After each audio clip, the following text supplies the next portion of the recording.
Hey everyone, welcome to Open Door Philosophy, a podcast where a current philosophy major, that's me, and his former high school philosophy teacher, that's me, unpack a variety of big philosophical concepts in an understandable way, all towards the purpose of living a good life. Welcome to episode 7. Mr. Parsons, how are you doing today? I'm doing great, Andrew. It is, again, we are revealing to listeners when we are recording. It is Easter weekend. You will hear this recording in early May.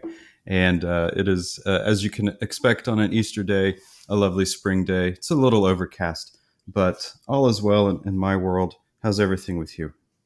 It's going pretty good. I think I'm in the final stretch, and I'm definitely beginning to feel that. So that's both exciting and very scary at the same time because things are coming up. But it's pretty good in the present. Yes. Have you counted how many weeks of school are left for you?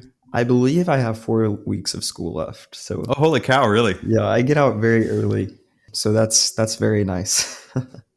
I always forget how early college gets out. You guys get out like first week of May or whatever, yeah, right? our last day of class is the last day of April. So I don't know if that's normal or if that's just us, but it's nice because my birthday is the first week of May. So get out right before my birthday. So that's fun. Oh, excellent. So just about the time this episode will air. Probably. Perfect. All right. Well, being that it's Easter, there's a very important thing I really wanted to talk about today. While the nature of time is transitory, and we are recording this 4 weeks before it will air, and it's Easter, the thing that is eternal, of course, is candy, and the love of candy, or at least my love of candy. So I thought very quickly we would talk about our favorite Easter candies. So. Because today's episode is going to be a little on the heavier side in terms of theme and topic. So a little lightness here at the beginning. Andrew, do you have any particular Easter candies that you always look forward to? You know, I was thinking about one for sure, and then the second one I realized I rarely ever get. So the first one is those Reese's peanut butter eggs. Do you know what I'm talking about? Oh yeah.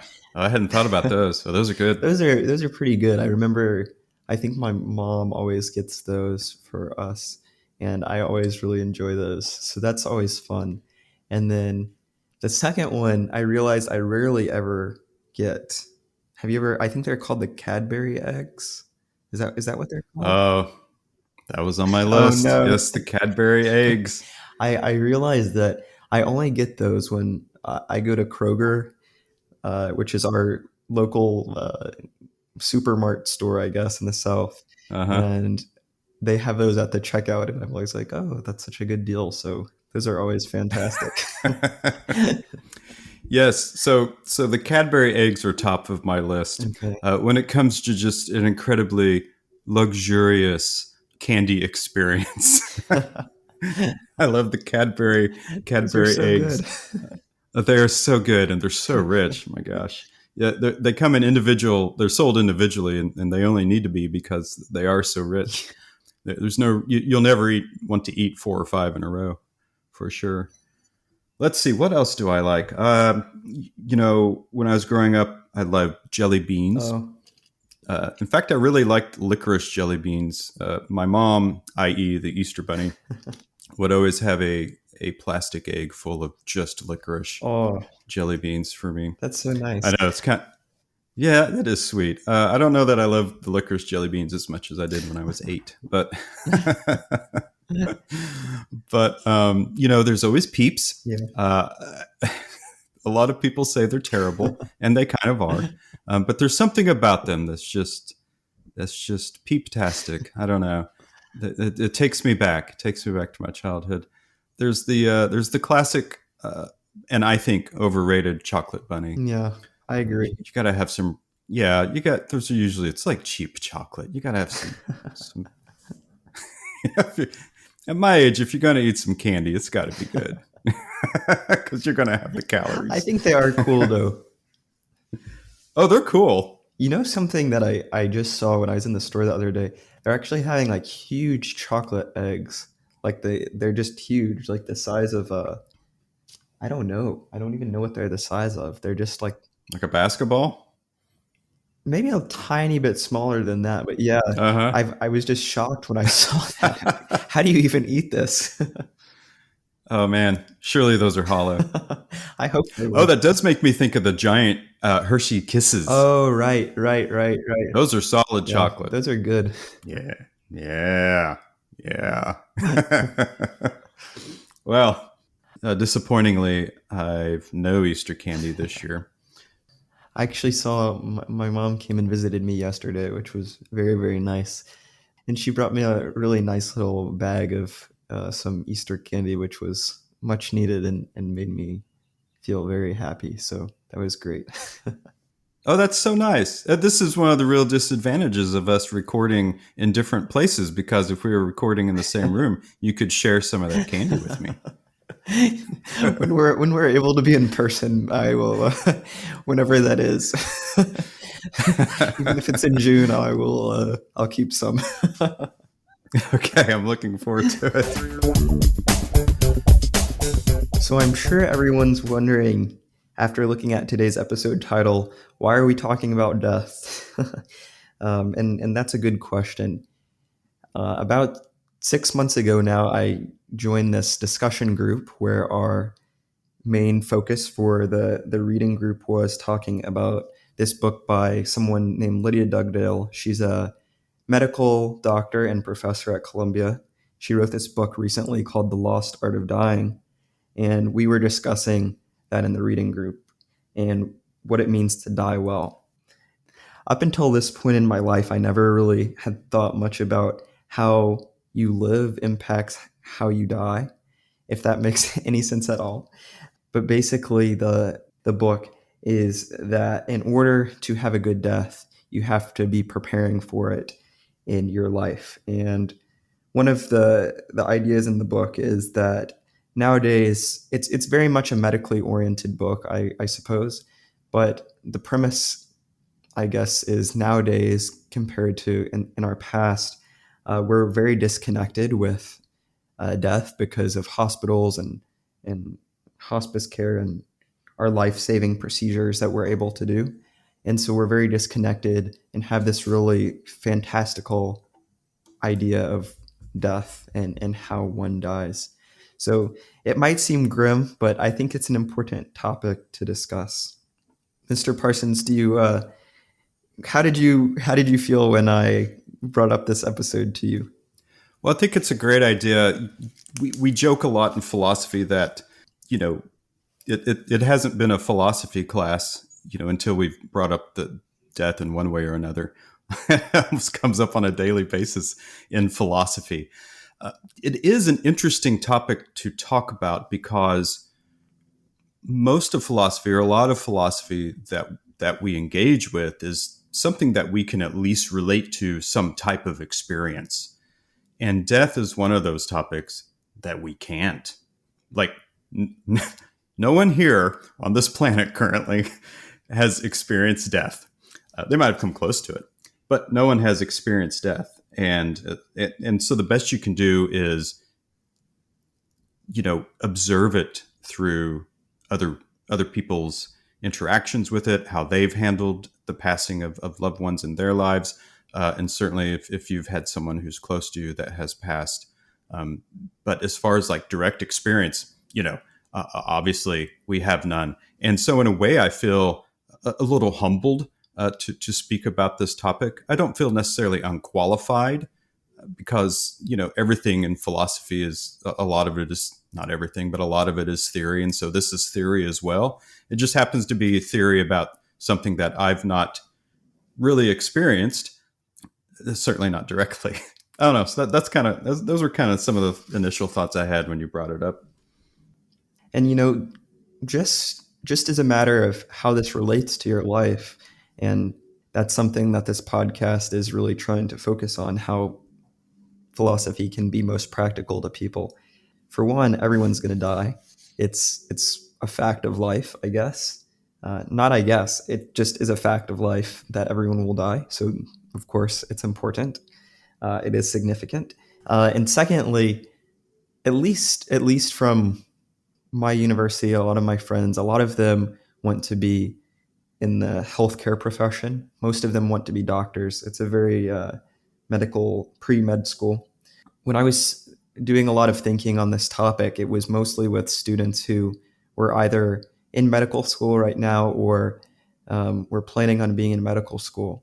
So thinking about how one is prepared to die is important, especially for those who are thinking about joining some of the healthcare profession, because you are impacting how people experience their final days. And I don't want to say that I'll necessarily be criticizing that profession, but I definitely will be. I had some critical things to say about the health profession and dying well, also prepared in my notes for today. So we will see how that goes. It is interesting. We talk about, we'd like for the podcast to be something that helps people live meaningful lives, good lives. And this topic, I mean, we're not talking about the process. Well, in a way, we're talking about the process of death. But the topic, I mean, the question is, what does it mean to die well? And this may get our discussion going. To die well, I think, means that you have lived well. And so it becomes a question of how does one live? Yes, we can talk about the last couple of months maybe of a person's life and dying well, but so much of that is geared by how someone has lived. And I guess I'll say this too, kind of up front. There are different types of deaths, obviously. And in the last year, certainly across the globe and in the United States, we have experienced a great deal of death due to COVID. There's what we might call untimely deaths, and deaths by abuse or just really all those horrible, unfortunate situations that are probably in your head right now. But then there's also the death of a person who has lived what we will call the full extent of their life, the full arc of a human experience, which is, from birth to 80-ish or more years. So I don't know if that frames the conversation a little differently, Andrew. Yeah. When we're talking about dying well, are we talking about every single death, or are we talking about more so, the hopes that whoever hypothetically we're speaking about has lived the full extent of their life? I think that's a great question. I think that if we, in some sense, if we think about dying and we're considering it on almost a daily basis, I mean, for ourselves at least, in some sense, if each and every one of us is thinking about death, and having to live well and how that impacts our lives, untimely deaths are impacted, sure. But on the individual basis, if you are preparing for death, that's not only going to be comforting to you. Well, I don't know if it will be, but most likely, not only will you have your affairs in order and such, but you'll be considering it and perhaps living your life more fully. But also your family and those around you will, I think, feel a bit more comfortable. I mean, that's a rough word to use, but if you're preparing for something not your entire life, but if you're preparing for something and consciously thinking about it, getting your affairs in order in a sense, but also getting ready for that moment when you will no longer live anymore and thinking about it, I feel like that will impact how you live. But if you experience an untimely death, I don't think it's going to be as negative as it could have been. And I know that's not necessarily what you were asking, but I think that when we're thinking about this topic of dying well, we have to think about it on the individual basis. So at the individual, how it's impacting me or the person who died, but also how it's impacting those around them. Because I do think they are connected. We live in society. Aristotle said people are social creatures. Yeah, I had jotted down when thinking about this topic that dying well really involves two parties, right? It involves the person who is dying, and then it involves everyone else who is left behind, if you will. And so a person who has lived well and died well, the people who are left behind to remember them will feel more comforted if that person has lived a rich and full life, no matter how long that life has been. No death is. We're not pretending here that a death will not be traumatic, no matter how the death occurs. A death is always very very emotional for anyone who's involved, no matter how well the person has lived. But there is comfort that comes, I think, a little quicker if that person has lived a good life. And so that's why I say, like, there is the one who's dying, and that person will be comforted if they have lived a full, good life. But then the ones who are left behind, too, they will be, their comfort will come quicker, I believe, if that person has lived a full life. Yeah. So before we jump into anything else, I want to talk about one, how death looked in the past, not like methods of dying, but how dying involved more of a community. And second, I want to just quickly go over how our perceptions of death have changed today, because I do think that's important. So just looking quickly back in the past, death was a part of people's lives, more so than it is today. It was something that the community was involved in, and people consciously witnessed death. I mean, if you're thinking about people living in the medieval ages, they weren't thinking, oh, my friend is not going to spend his or her last days in a hospital. They're going to spend them at home around their friends, their family, the community that they probably grew up with ever since they were young. We were talking about Stoicism last week. A big part of Stoicism is thinking about death a lot. Yes. I believe that maybe we talked about this before in another episode, but there was Roman generals, when they would come back from their massive campaigns, when they would defeat people, they would go on these huge triumphs where they would almost be seen as a god for a day. And right next to them in their ears, they would be having a slave whisper, "Hominum te memento," which was remember that you're mortal, or remember you're going to die. So thinking about death and witnessing death was something that we would see on a daily basis. And as I mentioned earlier, we kind of got away from this with hospital care and things of this nature. We removed death as being something that's a community aspect, and now death is more of something that's very confined and very limited. If we do witness death and it's someone close to us, it's likely going to be in a hospital. And in that same sense, it's going to be with only a very, very few amount of people, and not necessarily in a comfortable environment. Yeah, I mean, I don't want to steal any future thunder from you, but I do think a lot about the way that our culture approaches death and even go through that particular process. I think about our customs here in the United States, anyway, that I'm familiar with. We generally have a funeral that lasts, an hour or so, and we remember that person, and then maybe half of the people at the funeral come to the graveside, and it's like we sanitize it as much as possible to like, we know that they're dying, we know we're saying goodbye, but we also don't want to we don't want to feel it too much. I think that's very strange.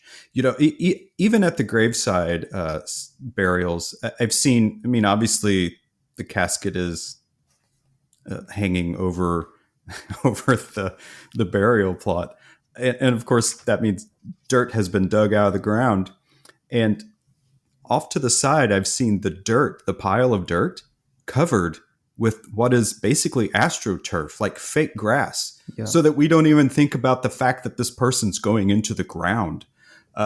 We cover the pile of dirt with fake grass, and that's just our particular custom here in the United States. I know that other cultures, well, who knows? Maybe this goes back to our Puritan, Puritan reserved, emotional enlightenment type approach to things. But I just don't feel that we experience the death of someone in a very expansive way, and I think that lessens us and lessens our experience.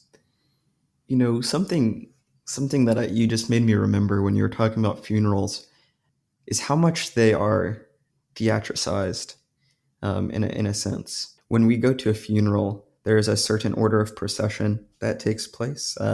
There's maybe an MC for a kind of secular funeral, or for a religious one, there might be a priest or someone leading it, and it has a certain order.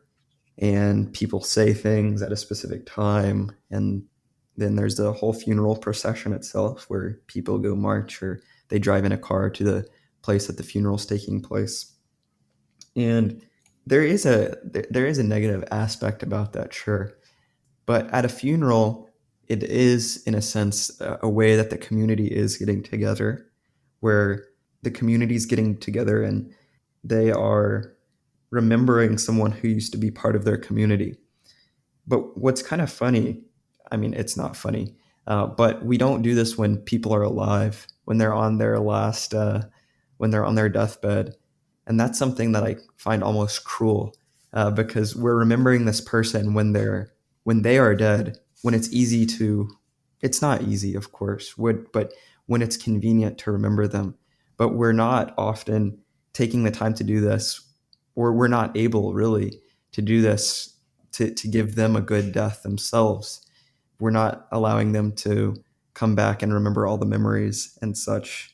Yeah, we're probably getting wildly off track from what you wanted to talk about, but okay, I've thought about this a lot too, as well. And by the way, with funerals and all of these things, by the way, an order of operations, if you will, in times of emotional distress, those are actually very helpful. I'm not suggesting that the way that we do funerals is necessarily wrong, but perhaps the suppression of emotions, not sanitize it as much as we do.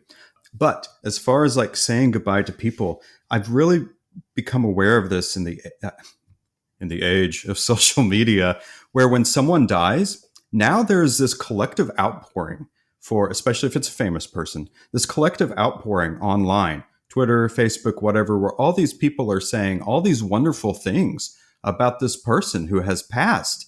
And I'm like, why aren't we telling these things to these people while they're alive? You know, how much they meant to them, the things that they did for them, the way that they inspired them. We reserve these for some reason for after people die, and we just gush it, on social media. I don't know. I just started thinking about that one day. I'm like, so this is very corny, but recently there was a sequel released to Coming to America, the Eddie Murphy comedy, and his dad, King Joffrey, is about to die, and he wants to have his funeral before he's dead. And so, I mean, it's a comedy movie, so keep this in mind. But it's like they have a funeral for him while he is still alive, and like all of his friends show up, and they have a party, and there's dancing, and there's music, and there's a eulogy, and all that sort of stuff. And they say goodbye to him, like, but I guess maybe in a less comedy movie way. There's the book The Fault in Our Stars by John Green, and it's about two kids with cancer, and they know what direction that's going to go. And there is a short scene that's very touching where they say goodbye to their friend who is not yet dead yet, but I believe they're even in a church. And they say is a very informal sort of deal, but they tell that person what they meant to them. And my gosh, like what a gift, and why we reserve this for after people are gone just confounds me. You just reminded me of this story from this book, The Lost Art of Dying, that I've mentioned multiple times and I will continue to. There's this story in there. I believe it was when this author was a doctor practitioner. But there was this woman who she and her husband were elderly, and the husband was going through severe medical problems.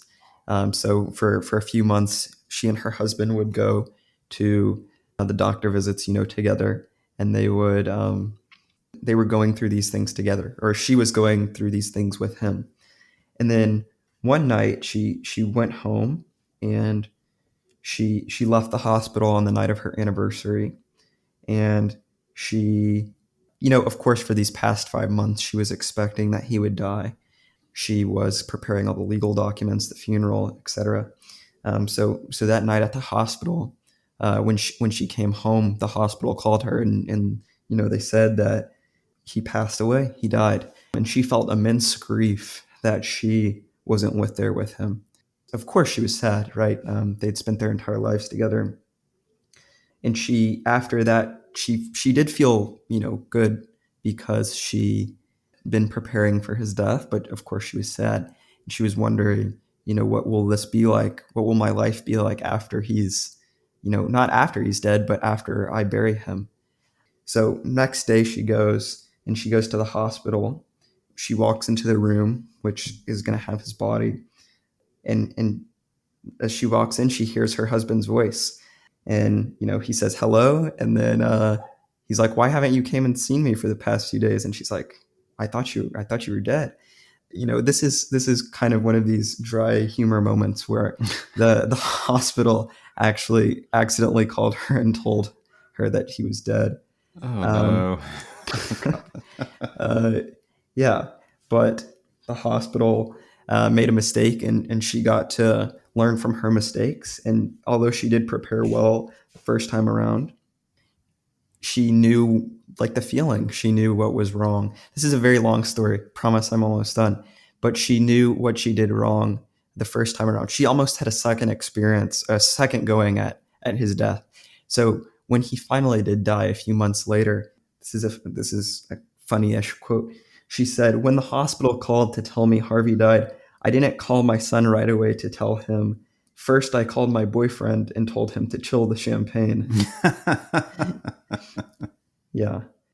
I I don't know really what the point of that story was other than to say that we think about, there's these ways that we prepare for death, and we often forget crucial things.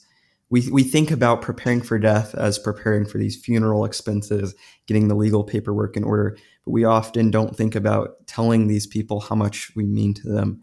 And that's something that she regretted that she was able to redo the second time around. Oh yeah, yeah. That's really neat. Hey everyone, Mr. Parsons here. We hope you're enjoying the show so far and just wanted to take a brief moment to remind you about subscribing to the show on whatever platform that you listen and giving us a positive review. It lets you know when new episodes drop and helps us grow the community around open door philosophy.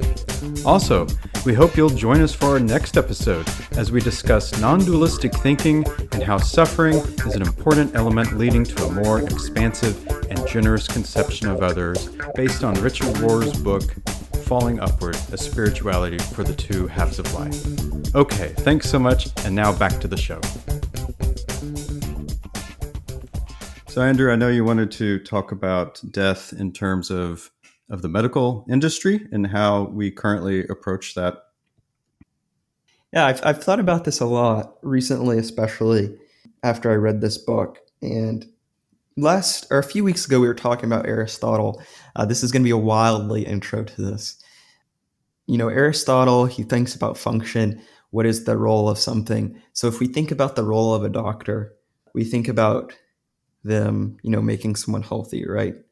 At least I think that's what Aristotle would say. But recently now, doctors, they often see their role as keeping someone alive as long as they can.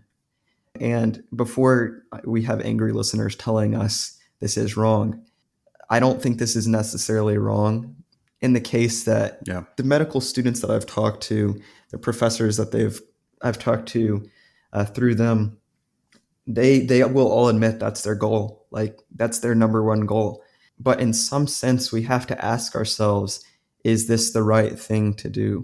Is it right to keep someone alive as long as the doctor possibly can? Now, I'm not saying, I'm not advocating at all for euthanasia or assisted suicide. That's a topic of worms for a whole nother episode. But when we do think about doctors, there are situations where doctors will put all gusto in for keeping these people alive, even if it's not in the best interest of the patient. Yeah, I have a friend whose mother right now is, boy, 86 maybe, and she has cancer and has been fighting that for a while. And now her pacemaker needs to be replaced. And you just kind of got to ask yourself, like, we're going to open a person up at the age of 86 and replace a pacemaker while they're battling cancer? For what? A few more months or another year? You know, in the book I read about waiting for the last bus, it said we prolong death too much. Again, this is written by a guy who's in his 90s. He says we prolong death too much. People easily live into their 80s now, but the medical field's focus has become on the postponement of death rather than the enhancement of life. And yeah, the statistics from like the National Health Services Research, National Institutes of Health Study, in terms of expenditures of insurance in people's lives during their senior years, almost half of people's insurance is That's spent crazy. in the last 10 years of their life. And it becomes almost like a third of their insurance is spent just in the last few years. And as my own parents are orbiting around the age of 80, they go to the doctors a lot. And that's good. But like you say, the it's hard to say like when to stop fighting, of course, but you can certainly fight too long. I don't know. And I even think that sometimes doctors can be very misleading to patients about their chances of survival. I believe this is in a book or article that I recently read, but a lot of doctors now will tell patients, if you don't have much of a chance of survival now, but there is this new miracle drug that you can be on a trial for that could extend your life expectancy. It's like, sure, yeah, if this drug works, that's great, but would you rather live your last days, with your family preparing for your death? Or would you rather spend your last days on a trial drug or something of that nature? And excuse me,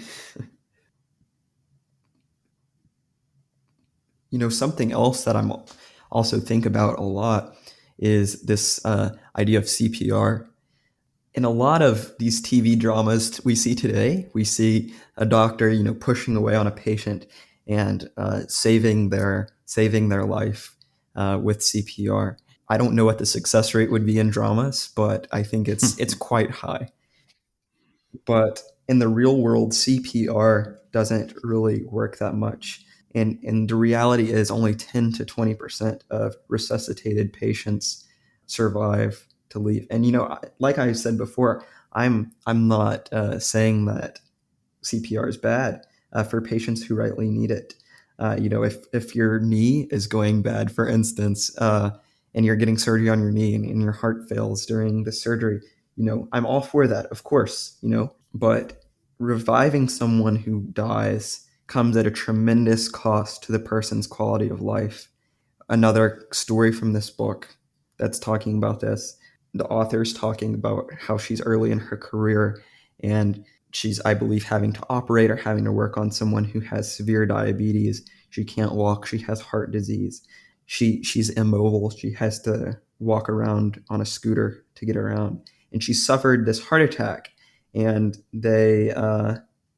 this lady resuscitated her, and she went back the next day and she said she wished she had let her die. And the doctor says, but you told us you wanted us to do everything we could to keep you alive. And this person responded by saying, yes, but I changed my mind after going through it. And this lady died only a few weeks later. So, like we keep iterating, I'm not saying that, medicine is bad, doctors are bad, whatever. But what I am saying is there's not a one size fits all approach to life. And I think we should be considering how to die in the best way possible, not to live as long as we can. So I think something that's really important about this, and something that we often see, is how religion plays an impact in death and dying well specifically. Mr. Parsons, do you want to talk about this a little bit? Yeah, I don't think that a person necessarily has to be religious to die well. I think there are a lot of ideas involved with religion that can help a person with the with that journey into death. But I don't necessarily think it's imperative. And this goes back to that idea of living a good life, living a life well. And so, we can I'll sort of talk about both of these in conjunction with each other. So, like Andrew mentioned earlier in the episode, death is something that comes for us all. Like, it's one of the few things that every single human being will share, right? Being born and dying is the are the kind of like the two things that every single human being will experience. So whether you're religious or whether you're not, you're going to die. And so if you want to look at it as sort of a outside of the lens of religion, dying is a natural process. It is in the nature, is built into the nature of things. It's built into the pattern of the universe. The natural order of things is that things are constantly dying and things are constantly forming and becoming something else. The Stoics talk about this a lot, especially Marcus Aurelius, who was especially concerned with his own life. Marcus Aurelius says this in his Meditations: above all, that it accepts death in a cheerful spirit, as nothing but the dissolution of the elements from which each living thing is composed. If it doesn't hurt the individual elements to change continually into another, why are people afraid of all of them changing and separating? It's a natural thing, and nothing natural is evil. So you can look at death as a natural process. And there's this worry about fear of death and what's on the other side because we don't necessarily know. But the Stoics would say, although many of the Stoics were religious, the Stoics would say that this is just a natural process. And being involved in the natural process of existence is what we were made to do. And so there's no reason to fear death. In fact, we should celebrate that we have completed this process, and that what we are will reform and become the materials that we are will reform and become something else. And so from death comes life. Something that I think also is important about religious communities is the community nature themselves. I mean, of course, I'm not specifically saying that people have to be religious to die well. Of course not. But I do think there is something to say about the communities that exist with religions. At least the ones that I primarily think of are concerned or do spend a lot of time being concerned about life after death. So when we have these existential questions, no matter if we face them whenever, or if we face them at a specific time in our life, or if we face them right before we're going to die, these communities that have existed for thousands of years often are good ways to think about dying well and living well too, to prepare for a good death. If we think of the Christian community, of course, today is Easter, places a big emphasis today on resurrection of the soul. And this is not a religious episode, of course. That's not the point of what I'm trying to say. But that's just an example of how of a community who's thinking about death a lot, and they have for a very long time. So to sum up what I'm trying to claim here, what my contention is, is that dying well does not only exist for a religious community. It's not directly tied to being religious. You can still live and die well, even if you're not religious or have no religious beliefs at all, But I think that the fact that religious communities have existed for so long, focusing on the idea of living well to die well, is often helpful to think about our final days. So just wrapping this part of the episode up, connecting everything together, going back to our central question, what does it mean to die well? We've explored this in kind of a few ways, but all of them come back to the idea of considering death, dying, and how to die well. It's important for us to face these questions whenever we can, so we are not brought to our graves still considering questions like, where will I go? What will I do? Where will I be? So when we're at the time of our death, we're not haunted by these questions that we chose to ignore during our life. So, to quote this book one last time, in failing to die well, we fail to live well. By avoiding questions of the meaning of death, we avoid questions of the meaning of life. By avoiding finitude, we ignore infinitude. Boy, that's good stuff. Can I answer your quote with one last quote if we are wrapping things up? Sure, go for it. A quote by Seneca. I think it echoes your quote and everything we've talked about well. It is not that we have a short time to live, but that we waste a lot of it. Life is long enough, and a sufficiently generous amount has been given to us for the highest achievements if we are all well invested. But when it is wasted in heedless luxury and spent on no good activity, we are forced at last by death's final constraint to realize that it has passed away before we knew it was passing. So it is. We are not given a short life, but we make it short. And we are not ill supplied, but wasteful of it. Life is long if you know how to use it. Okay, everybody, thanks for stumbling through that topic with us. We know it's a sensitive topic. It is for us, and we humbly submit that as our entry into it, the topic of living well and dying well. So that means it is time to head on over to the quote corner. Okay, everybody, welcome to the Quote Corner, a segment of the show where we review a philosophy quote on a scale of 1 to 5 stars. Here we go.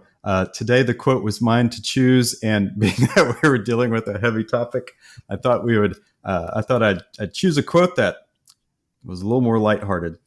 Now, I'm going to preface this quote was made in 1908, okay, by Josiah Royce in his book, The Philosophy of Loyalty. So here it goes. This has to do with sports, especially college sports.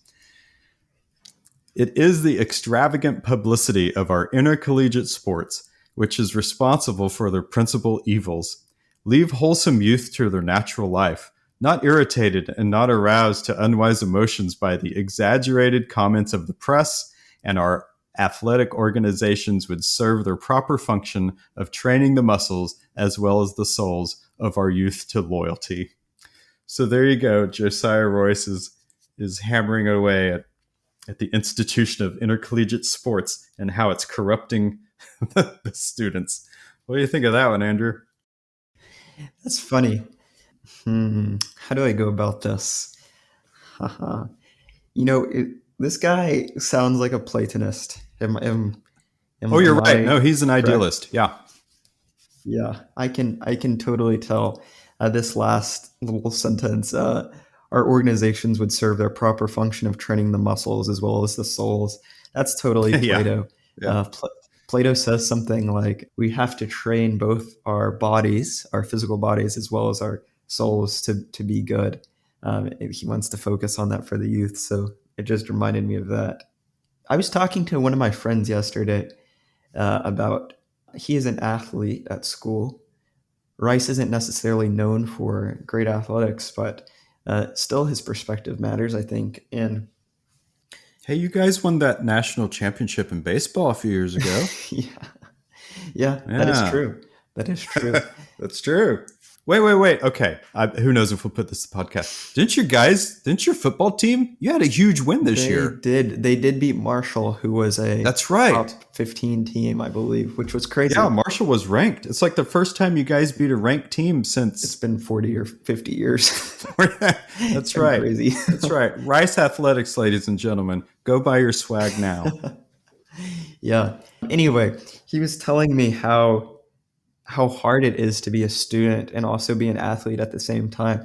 I mean, those people who do collegiate sports at D1 schools, especially very time consuming sports like football and baseball and volleyball and all of those, it's hard to be a student athlete in those sports that take up a lot of time. And I'm not saying too much about this quote exactly, but I do see that it is definitely a struggle. I would say, to train the muscles as well as the souls/minds of those players in a lot of sense. Yeah, you always hear things like these platitudes of, the best coach is not a coach who's concerned about winning, but the best coach is the coach that's concerned about the development of the character of his players. The thing that strikes me about this quote that's just so interesting is that Mr. Royce here is hammering the influence of the press and the media. This is in 1908. Not irritated or aroused to unwise emotion by the exaggerated comments of the press. I look at collegiate sports today and one of those post-game press conferences, and that can't be anything compared to what it was in 1908. Yeah. So you can only imagine how much greater, I guess, an influence or impact that would have on a person's ego. And especially at some of these, and of course, this is all tied up in litigation right now at the NCAA, of like the usage of a student's image in promotion and them not getting paid for it. You can go to these basketball arenas, these football stadiums, and there's these, 30-foot tall posters of the quarterback or the basketball player or whatever. I mean, I can't, like they should do this at high schools. I should walk in and see, a 30-foot tall poster of myself teaching, I think. Yes. But I can't imagine like how that influences a person, especially when you're like 18 or 19. That just blows me away. So, I mean, if it was an issue back then, it's got to be an issue now. Oh, I'm sure it is an issue now. And then, you just reminded me March Madness is about to be finished tomorrow. Last night was the UH Baylor game and maybe the UCLA Gonzaga game. Yeah. I don't know. Yeah, I can't even imagine the pressure those, their students, the pressure those students are facing not only for their basketball teams, but also to keep up with their schoolwork at the same time. Right. Just must be crazy. Well, okay, it's time for an arbitrary rating here of this. Let's see. I think you went first last time, so I'll go ahead and go first. Go for it. Yeah, I'm gonna give this. I'm gonna give this quote 3.5 stars because I have no reason. Actually, when I said arbitrary, I really meant it. Actually, I find this quote really amusing. I just didn't want to give it 5 stars for the sake of not giving it 5 stars. I'll give it a 4 star. This is a good insight into society, and in fact, since it is so still, I think, relevant to today, even though this quote was made over 100 years ago, that definitely bumps it up to the 4 stars. What do you think, Andrew? Yeah, I'll give it 4 stars too. I was just thinking, you were reminding me about this when you just spoke, but I wonder if the reason that it's so hard for these student athletes to do so well in school is because there's so much press attention around them. Oh, yeah. Which is exactly what he's saying. So I'll give it a 4 too. I think it is definitely more. It was who's that guy? Nostradamus. He's the Nostradamus of sports.